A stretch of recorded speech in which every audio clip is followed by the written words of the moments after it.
Welcome back to another episode. Today, we're still dealing with all those tomatoes.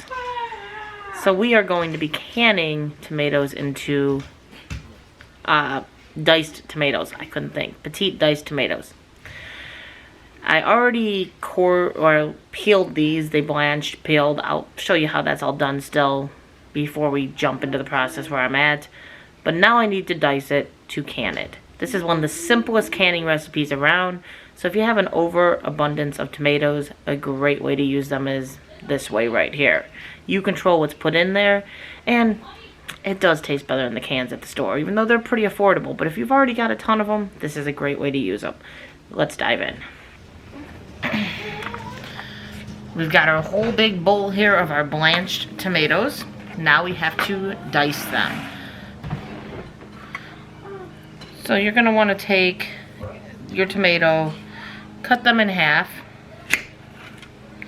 and then core them. So that's really, your core is really this top piece.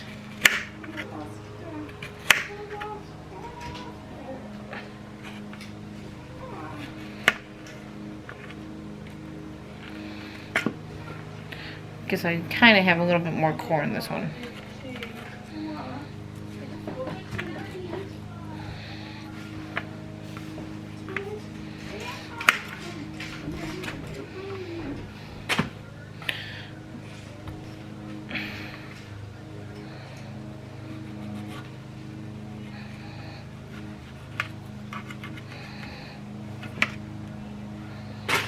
Then this one had a bad piece in there, so we're going to cut that piece out as well. You don't want to can up nasty pieces of tomato. And when you're dealing with canning tomatoes, they are always going to be a little bit rougher as far as appearance goes. That's just why they're canning tomatoes. They're going to have their blemishes. That's a piece of... I like my tomatoes relatively petite.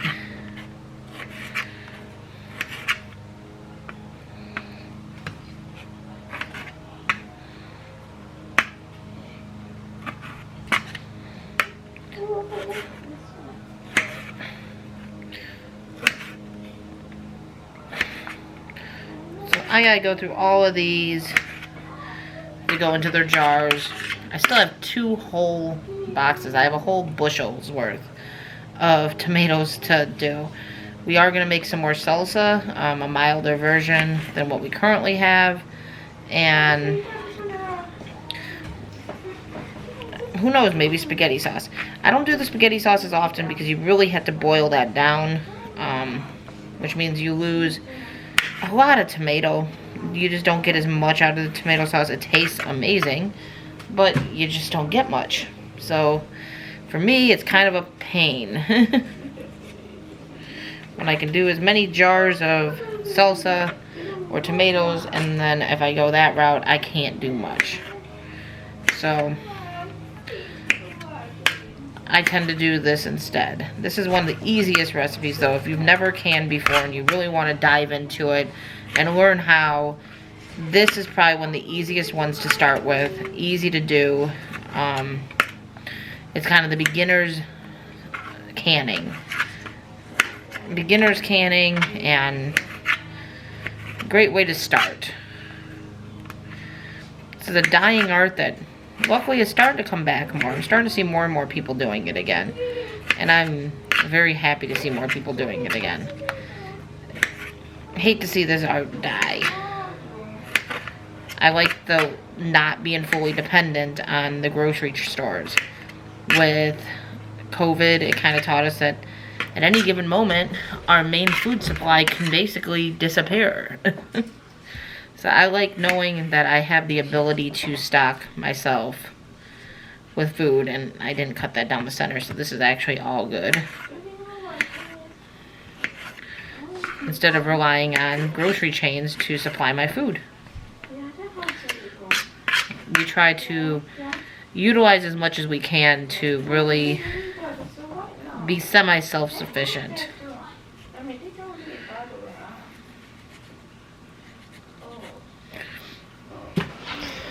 Okay, so we are at the next step.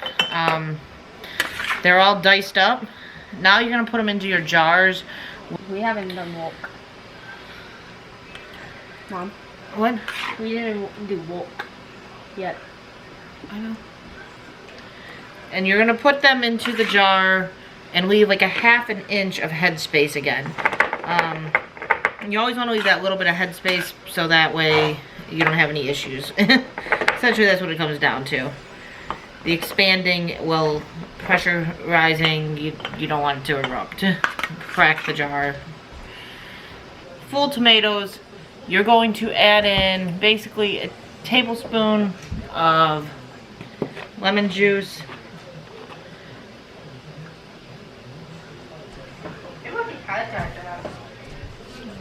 That one's gonna get a little bit more because it's a bigger one.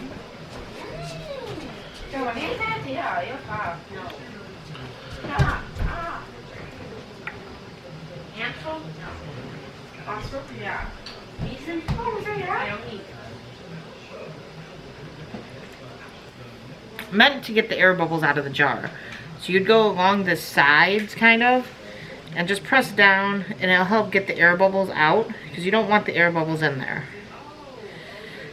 So by doing that, it'll free up the space, it'll get the air bubbles out. But I almost forgot that step.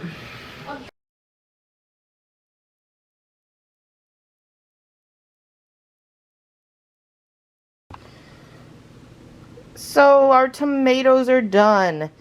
First step first, to check to make sure these seals are good, you're going to check up here, press down. Make sure there's no give, make sure there's no popping sound. Then, that's my finger tapping it. If you're not getting those the popping sound or the give, then it should be sealed. Take the ring off. You don't want the ring on it. You don't want to store it with the ring, because too much pressure on this seal here could cause it to pop prematurely. Premature popping is a bad thing. So once that ring is off and you've double checked to make sure this isn't popping, you're just going to basically take and lift lightly on the cap. Not lightly, but a little bit of a pull. Not too much to where you pop that seal, but you want to check to make sure there's no break in the seal. It doesn't pop off. And if it doesn't pop off, then it is sealed.